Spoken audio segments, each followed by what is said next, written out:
Assalamualaikum warahmatullahi wabarakatuh. Halo adik-adik, sebelumnya di sini saya izin memperkenalkan diri. Nama saya Widya Lestari, MPM 201100179,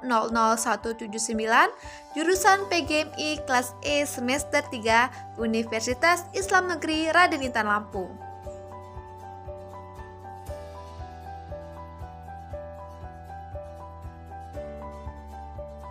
Baiklah adik-adik, di video kali ini saya akan memaparkan materi peradaban Islam di masa Khulafaur Rasyidin dengan tema keteladanan sahabat Rasulullah SAW atau Khulafaur Rasyidin yang patut kita contoh. Sebelum kita memulai materi kali ini, marilah kita membaca lafaz basmalah. Bismillahirrahmanirrahim. Baiklah, kita mulai mata pelajaran kali ini. Apakah adik-adik sudah tahu apa itu Khulafaur Rasyidin? Ya, Khulafaur Rasyidin adalah pemimpin umat Islam, pengganti Nabi Muhammad SAW yang telah mendapatkan petunjuk dari Allah Subhanahu wa Ta'ala. Dan ada 4 orang khalifah atau pemimpin pertama agama Islam yang dipercaya oleh umat Islam sebagai penerus kepemimpinan setelah Nabi Muhammad wafat. Adapun 4 khalifahnya yaitu Abu Bakar As-Siddiq, Umar bin Khattab, Utsman bin Affan, dan Ali bin Abu Thalib. Lalu bagaimana kepemimpinan sahabat Rasulullah SAW tersebut? Mari kita pelajari bersama-sama. Yang pertama yaitu pada masa kepemimpinan Abu Bakar As-Siddiq.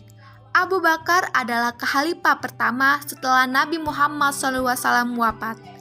Beliau dilahirkan pada tahun 571 Masehi. Gelar Abu Bakar diberikan Nabi Muhammad SAW karena ia yang paling cepat masuk Islam.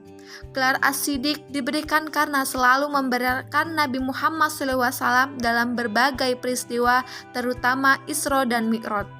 Abu Bakar memimpin dari tahun 632 Masehi sampai 634 Masehi. Abu Bakar senantiasa meneladani perilaku Nabi Muhammad SAW dalam menentukan keputusan. Beliau selalu mengajak para sahabatnya untuk bermusyawarah. Beliau juga sangat memperhatikan rakyatnya.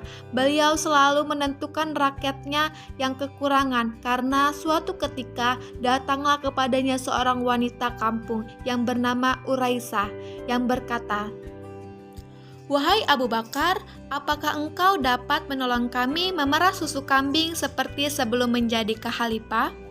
Jawab Abu Bakar, "Insya Allah, aku akan tetap bersedia menolong kamu."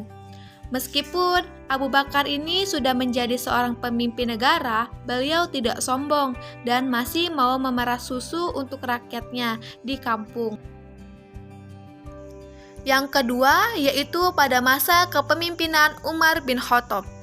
Umar bin Khattab adalah khalifah kedua setelah Abu Bakar. Umar bin Khattab memiliki nama lengkap Umar bin Khattab bin Abdul Uzza. Umar bin Khattab menjadi khalifah pada tahun 634 Masehi sampai 644 Masehi. Beliau seorang pemberani, jujur, adil, tegas, bijaksana, bertanggung jawab pada rakyatnya. Pada masa pemerintahannya, Umar bin Khattab dikenal sebagai pribadi yang sederhana dan tanggung jawab.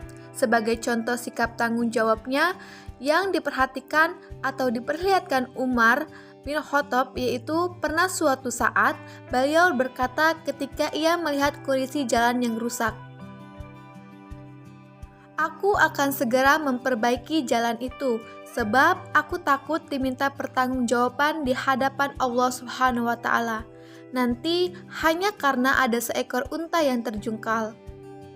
Dan masih banyak lagi perilaku teladan yang patut dicontoh dari pribadi khalifah Umar bin Khattab tersebut. Yang ketiga yaitu pada masa kepemimpinan Utsman bin Affan.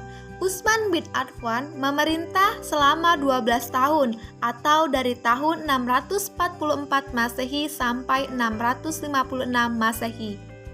Beliau dikenal dengan orang yang kaya dan dermawan.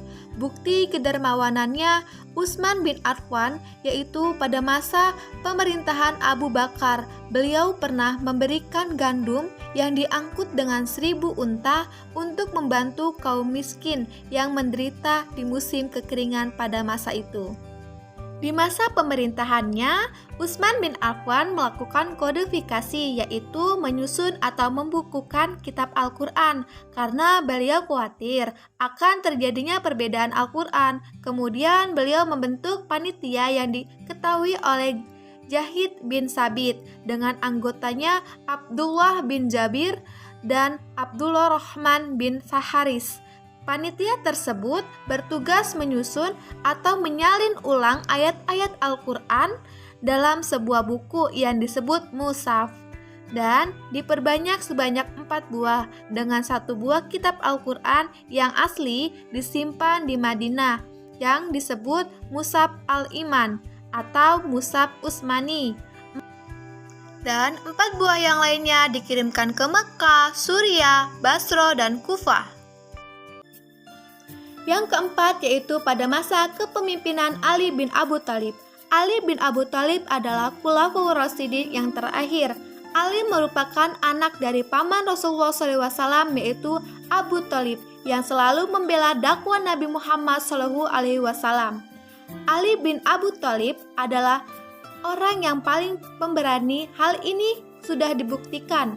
Pada masa pemerintahannya, Ali bin Abu Thalib kurang lebih 5 tahun, yaitu dari tahun 656 Masehi sampai 661 Masehi. Selain pemberani, Ali juga seorang pemimpin yang peduli terhadap pendidikan. Misalnya, beliau mendirikan beberapa madrasah untuk tempat belajar anak-anak. Dan menjalankan roda pemerintahan, beliau mengharuskan pegawainya harus jujur, cakap, dan tanggung jawab. Beliau juga memajukan ilmu bahasa serta mengembangkan bidang pembangunan terutama di bidang Kufah sebagai pusat ilmu tafsir, ilmu hadis, ilmu nahwu, dan ilmu pengetahuan lainnya. Di samping itu, beliau juga merenovasi Masjid Nabawi di Madinah dengan cara memperluas dan memperindah bentuknya. Nah adik-adik, itu tadi penjelasan mengenai keteladanan sahabat Rasulullah SAW atau Khulafaur Rasyidin yang dapat kita contoh dalam kehidupan sehari-hari. Semoga ilmunya bermanfaat dan saya akhiri. Wassalamualaikum warahmatullahi wabarakatuh.